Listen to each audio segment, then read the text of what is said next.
तो कहानी की शुरुआत रे ब्रेडस्टोन नाम के एक कैदी को दिखाते हुए होती है, जो फोन पर किसी औरत से बात कर रहा था। तभी एक दूसरा कैदी उसके पास जाकर उसे परेशान करने लगता है। पहले तो रे उसे इग्नोर करने की कोशिश करता है, पर जब वो कैदी उसे तंग करना बंद नहीं करता तो रे उसके चेहरे पर एक जोरदार पंच मारकर उसे वहां से भगा देता है। इसके कुछ दिनों बाद रे जेल से रिहा हो जाता है। अब पूरे 7 साल की सजा काटने के बाद जब वो जेल से निकलता है तो जाने से पहले जेल के वार्डन को रे सारी बुक्स वापस कर देता है जिन्हें वो जेल में पढ़ता था। जैसे ही रे जेल से बाहर निकलकर थोड़ी दूर जाता है, तभी फिलिप नाम का एक आदमी अपनी एक्सपेंसिव कार लेकर उसके पास आता है और रे को एक बैंक लूटने के लिए अपने साथ चलने को कहता है। यहाँ हमें पता चलता है कि रे पास में उस आदमी का साथी रह चुका था।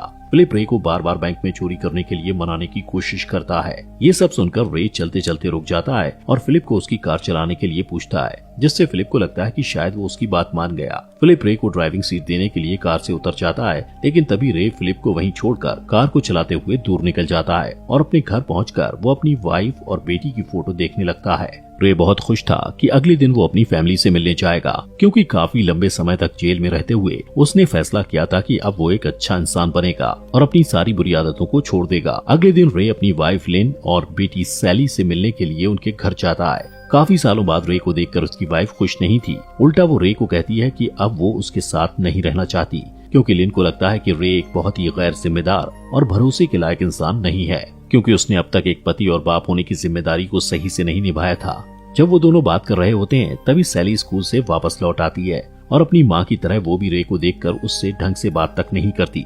इसके बाद लिन और सैली घर के अंदर जाते हुए रे के मुंह पर ही दरवाजा बंद कर देते हैं। नेक्स्ट डे रे सैली के स्कूल जाकर उससे माफी मांगता है कि अब मैं पहले जैसा बुरा इंसान नहीं रहा, मैं अब अच्छा इंसान बनकर दिखाऊंगा। पर सैली अब भी उससे नाराज थी।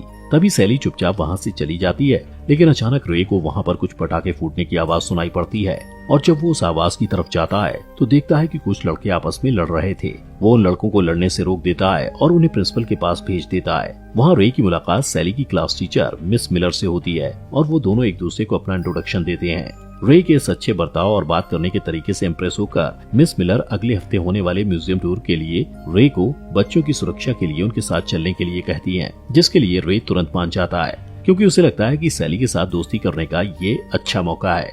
उसी शाम फिलिप रे के घर आता है और उसे दोबारा बैंक में चोरी करने के लिए उनकी टीम में शामिल होने के लिए कहता है, लेकिन रे पहले की तरह इस बार भी उसे ऐसा करने से इनकार कर देता है। रे गुस्से में फिलिप को कहता है कि पिछली बार तुमने मुझे धोखा दिया था, जिस वजह से मुझे पूरे 7 साल जेल में सड़ना पड़ा। अगले दिन रे फिर से अपनी वाइफ लिन को मनाने के लिए उसके घर जाता है, पर इस बार उसे लिन का नया पति मिलता है। तभी लिन और उसका नया पति रे के सामने ही एक दूसरे को किस करने लगते हैं, जिससे रे को मन ही मन बहुत गुस्सा आता है। लिन के नए हस्बैंड के जाने के बाद रे लिन को फिर से समझाने की कोशिश करता है कि अब मैं बिल्कुल ही बदल गया हूँ, मैं पहले के जैसा बुरा इंसान नहीं रहा, अब मैं तुम दोनों का अच्छे से ख्याल रखूंगा। लेकिन लिन उससे कहती है कि तुम्हारे पास कोई भी जॉब नहीं है तो तुम घर का खर्चा कैसे चलाओगे। यहाँ पर रे को रियलाइज होता है कि लिन को पैसा चाहिए, इसलिए वो जॉब के लिए कई सारी कंपनीज में इंटरव्यू देने जाता है। अब क्योंकि रे का क्रिमिनल रिकॉर्ड था, जिसे देखकर उसे सभी जगहों से रिजेक्ट कर दिया जाता है। ऐसे ही एक दिन जब रे अपने अपार्टमेंट में वापस आ रहा होता है तो वो देखता है कि उसके अपार्टमेंट में आग लग गई,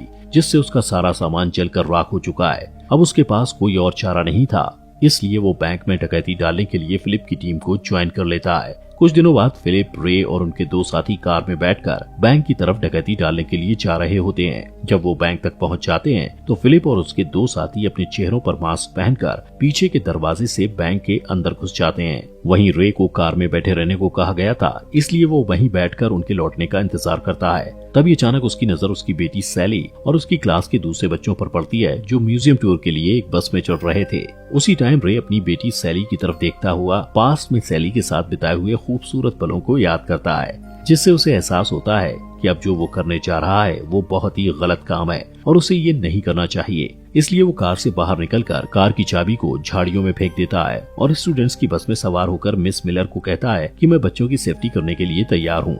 वहीं सैली अपने डैड रे को देखकर बहुत गुस्सा होती है और उससे बस से उतर जाने के लिए कहती है, लेकिन रे को लगता है कि अगर वो वहाँ से चला गया तो अपनी बेटी को हमेशा के लिए खो देगा, इसलिए वो सैली की बात को इग्नोर करके वहीं बैठा रहता है। दूसरी तरफ फिलिप और उसके साथी बैंक लूटकर वापस कार में आते हैं तो देखते हैं कि रे वहाँ नहीं है और कार की चाबी भी गायब है। अब पुलिस से पकड़े जाने के डर से वो लोग वहाँ से भागने लगते हैं, जिनमें से डेल नाम का एक चोर भागते हुए एक बस से टकरा जाता है और उसका पैसों से भरा हुआ बैग नीचे गिर जाता है। तभी वो पकड़े जाने के डर से उस बैग को वहीं छोड़कर भागने लगता है, लेकिन कुछ पुलिस वाले उसे पकड़कर अपने साथ ले जाते हैं। इसी दौरान फिलिप अपने दूसरे साथी गोल्डी के साथ एक कार चुराकर वहाँ से भाग रहे होते हैं कि तभी उनकी नजर रे पर पड़ती है, जो स्कूल बस में बैठा हुआ था। अब उसके धोखा देने की वजह से वो लोग बहुत गुस्से में थे और उस बस का पीछा करने लगते हैं, पर एक्सीडेंटली उनकी टक्कर एक ट्रक से हो जाती है, जिससे स्कूल बस वहाँ से आगे निकल जाती है। लेकिन फिलिप ने बस पर लिखा हुआ उस स्कूल का नाम पढ़ लिया था, जिससे फिलिप किसी तरह उस स्कूल में फोन करके ये पता लगा लेता है कि उनके स्कूल की बस आखिर जा किधर रही है। वहीं डेल को जब होश आता है तो वो खुद को एक हॉस्पिटल में पाता है। तभी वहाँ 2 पुलिस वाले आते हैं जो उससे बैंक डकैती के बारे में पूछताछ करते हैं। डेल से पूरी जानकारी लेने के बाद पुलिस वालों को पता चलता है कि पैसों का बैग एक स्कूल बस में है, जो कि उनके चोरी करते टाइम वहीं बैंक के पास ही कहीं खड़ी थी। वहीं दूसरी तरफ रे सभी स्टूडेंट्स के साथ म्यूजियम में पहुंच जाता है, लेकिन वहाँ सभी स्टूडेंट्स को पता चलता है कि जो टूर गाइड उन्हें इस म्यूजियम को घुमाने वाला था वो बीमार होने के कारण नहीं आ सका। यहाँ रे नहीं चाहता था कि उसकी बेटी म्यूजियम में बोर हो, इसलिए वो खुद स्टूडेंट्स को वॉलंटियर और गाइड करने के लिए तैयार हो जाता है। क्योंकि उसने जेल में रहते हुए म्यूजियम और एनिमल्स के बारे में बहुत सारी बुक्स पढ़ी थी, इसलिए उसे इन चीजों की अच्छी खासी जानकारी थी। स्टूडेंट से बातें करते हुए अचानक उसे म्यूजियम में फिलिप और गोल्डी दिखाई देते हैं, जिससे वो सभी स्टूडेंट्स को वापस स्कूल बस में चले जाने को कहता है। इसके साथ ही रे फायर अलार्म भी एक्टिवेट कर देता है ताकि म्यूजियम में आए सभी विजिटर्स वहाँ से निकल जाएं। इसके बाद जब वहाँ कोई नहीं होता तब वो वॉशरूम में जाकर फिलिप और गोल्डी से फाइट करने लगता है और उन्हें काफी मारता है। जब फिलिप उससे पूछता है कि तुमने हमारे साथ धोखा क्यों किया, तो उन्हें वो कहता है कि मैंने अपना इरादा बदल दिया था कि अब मैं कभी कोई गलत काम नहीं करूंगा। इसके बाद रे सभी स्टूडेंट्स को उनकी स्टडी टूर के लिए दूसरी लोकेशन पर लेकर जाता है, जहां सभी स्टूडेंट्स को बस से उतारने के बाद वो बस के ट्रंक को चेक करता है, जहां उसे रुपयों का बैग मिल जाता है। तो वो तुरंत फिलिप को फोन लगाता है ताकि वो उसे ये बैग लौटाकर मामले को वहीं खत्म कर दे। पर जैसे ही बैग फिलिप को देने के लिए सड़क के दूसरी तरफ बढ़ता है तो उसी समय वहाँ पुलिस आ जाती है, जिससे फिलिप और गोल्डी को वहाँ से तुरंत भागना पड़ता है। अब फिलिप और गोल्डी को लगता है कि रे ने पुलिस को उन्हें पकड़वाने के लिए ही फोन किया था, इसलिए वो दोनों एक मैक्सिकन माफिया गैंग से रे को पकड़ने के लिए उसकी हेल्प मांगने जाते हैं। वहीं रे बस से स्टूडेंट्स को लेकर एक होटल में चला जाता है। यहाँ पर उन्हें आज रात के लिए रुकना था। मिस मिलर सभी स्टूडेंट्स को अपने अपने रूम में जाने को कहती हैं।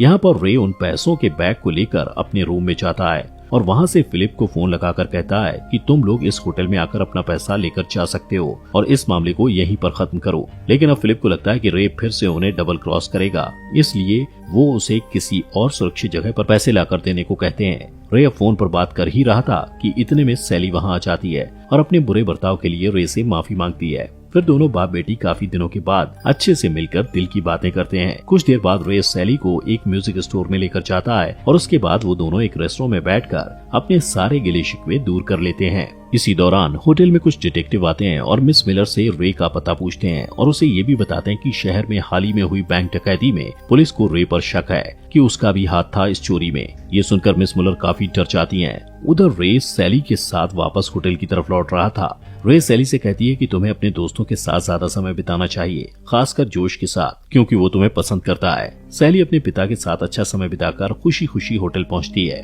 लेकिन तभी उसकी नजर टीवी पर चल रहा एक न्यूज पर पड़ती है जिसमें रे को बैंक डकैती केस में इन्वॉल्व बताया जा रहा था। दोस्तों, आगे बढ़ने से पहले आपका दिल से शुक्रिया हमारे फॉक्स एक्सप्लेनर हिंदी चैनल को सब्सक्राइब करने के लिए। अब ये देखकर सैली का दिल टूट जाता है। उसे अपने डैड रे पर बहुत गुस्सा आ रहा था, जिससे वो तुरंत रे के पास जाकर कहती है कि मैंने आप पर एक बार फिर से ट्रस्ट करके बहुत बड़ी गलती की। रे अपनी बेटी को खोना नहीं चाहता था, इसलिए वो उसे सब कुछ सच सच बता देता है, जिससे सैली का गुस्सा थोड़ा सा शांत होता है। तभी रे नोटिस करता है कि डिटेक्टिव उसे इधर उधर तलाश रहे हैं, इसलिए वो सैली को कहता है कि तुम जल्दी से मेरे होटल रूम में जाओ और वो पैसों का बैग लाकर मुझे दो। अब जैसे ही सैली उसे वो बैग लाकर देती है तो रे उसे अपने दोस्तों के पास वापस होटल में जाने के लिए कहता है और खुद बैग लेकर फिलिप को लौटाने के लिए उसकी बताई हुई लोकेशन पर निकल पड़ता है। वहीं सैली जैसे ही होटल में एंटर होती है तो फिलिप और गोल्डी उसे किडनैप कर लेते हैं। दूसरी साइड रे फिलिप के बताए हुए ठिकाने पर पहुंच जाता है। वहाँ उसे फिलिप की जगह मैक्सिकन गैंग के 3 मेंबर्स दिखाई देते हैं। इस बात से चिढ़कर वो उन तीनों को बिना डिटर्जेंट के धो डालता है। तभी रे को फिलिप की कॉल आती है और वो बताता है कि हमने तुम्हारी बेटी को किडनैप कर लिया है। ये सुनकर रे को और भी ज्यादा गुस्सा आता है और वो उन्हें धमकाता है कि अगर उन लोगों ने उसकी बेटी को जरा सी भी तकलीफ दी तो वो उन्हें कुत्ते की मौत मारेगा। लेकिन फिलिप पर उसकी बात का कोई असर नहीं पड़ता और वो उसे एक सीक्रेट लोकेशन पर बुलाता है और कहता है कि हमें हमारा पैसा दे देना और हम तुम्हें तुम्हारी बेटी सौंप देंगे। रे तुरंत एक टैक्सी में बैठकर उस लोकेशन पर जाता है जहाँ फिलिप ने उसे बुलाया था। वहाँ पहुंचकर रे टैक्सी ड्राइवर को कुछ रुपए देकर उसे समझाता है कि जैसे ही सैली टैक्सी में बैठेगी वो उसे लेकर वहाँ से दूर चला जाए। अब प्लान के मुताबिक सैली वहाँ से बचकर निकलने में कामयाब हो जाती है, पर जैसे ही वो होटल पहुँचती है उसे रियलाइज होता है कि उसके पिता की जान खतरे में है। वो अपने पिता की जान बचाने के लिए अपनी मेल फ्रेंड की हेल्प लेने का फैसला करती है जिसका नाम जोश, साइमन और बेनी था। जोश अपने आईपैड पर रे की लोकेशन ट्रैक कर लेता है और बेनी पटाखों के धमाके करके डिटेक्टिव्स का ध्यान बटा देता है जिससे वो चारों आसानी से होटल से निकल जाते हैं। उधर फिलिप और गोल्डी रे को चेयर से बांध देते हैं क्योंकि रे ने उन्हें बैग में पैसों की जगह गुड़ियों से भरा बैग दिया था। फिलिप उसे काफी मारता है और उससे असली बैग के बारे में पूछता है, लेकिन रे उसे कुछ भी नहीं बताता। थोड़ी देर बाद सैली अपने फ्रेंड्स के साथ वहां पहुंच जाती है और वो लोग दो हिस्सों में बट जाते हैं। साइमन और बेनी पटाखे फोड़कर फिलिप और गोल्डी का ध्यान बटा देते हैं, जबकि सैली और जोश मिलकर रे की रस्सियों को खोल देते हैं। अब आजाद होते ही रे अपने एक पहचान वाले को फोन लगाता है जो कि एक रेडियो अनाउंसर था। वो रे की लोकेशन की लाइव रिकॉर्डिंग ब्रॉडकास्ट कर देता है जिससे सभी लोगों को फिलिप और गोल्डी के ठिकानों का पता चल जाता है। इस अनाउंसमेंट को सुनकर रे की वाइफ लिन और पुलिस वाले वहां पहुंच जाते हैं। इधर फिलिप और गोल्डी रे और बच्चों को गन पॉइंट पर कर लेते हैं। फिलिप को पता नहीं था कि उसकी सभी बातें रिकॉर्ड हो रही थीं, इसलिए वो ओपनली बोलता है कि रे का इस बैंक डकैती में कोई हाथ नहीं है, पर वो लोग उसका फायदा उठाने के लिए उसे इस बैंक डकैती में शामिल करना चाहते थे। इतना कहकर फिलिप उन सब को शूट करने ही वाला होता है कि तभी वहाँ पुलिस पहुँच जाती है और उन दोनों क्रिमिनल्स को पकड़ लेती है। अब फाइनली रे निर्दोष साबित हो जाता है क्योंकि बैंक डकैती के समय वो स्टूडेंट्स के साथ स्कूल बस में था। अब यहाँ पर लिन भागती हुई आती है और अपनी बेटी को सही सलामत देखकर थोड़ा राहत महसूस करती है, पर सभी बच्चों की जान खतरे में डालने के लिए रे को थप्पड़ मारती है जिस पर रे कोई रिएक्शन नहीं देता, सिर्फ इतना कहता है कि अब मैं एक अच्छा इंसान बन गया हूँ। मूवी के लास्ट सीन में हम रे को रेडियो स्टेशन पर काम करते हुए देखते हैं जहाँ उसे फिलिप की कॉल आती है जो उससे जेल की लाइफ में एडजस्ट होने के लिए उसकी एडवाइस मांगता है। तो रे उसे सलाह देता हुआ कहता है कि जेल में तुम्हें शांति से रहने के लिए दूसरे कैदियों के साथ लड़ना पड़ेगा, हमेशा सच का साथ देना होगा और दीवार के सहारे बैग टिका कर सोना होगा। और इसी के साथ ये मूवी यहीं खत्म हो जाती है। दोस्तों, हमारे फॉक्स एक्सप्लेनर हिंदी चैनल को सब्सक्राइब करना मत भूलना।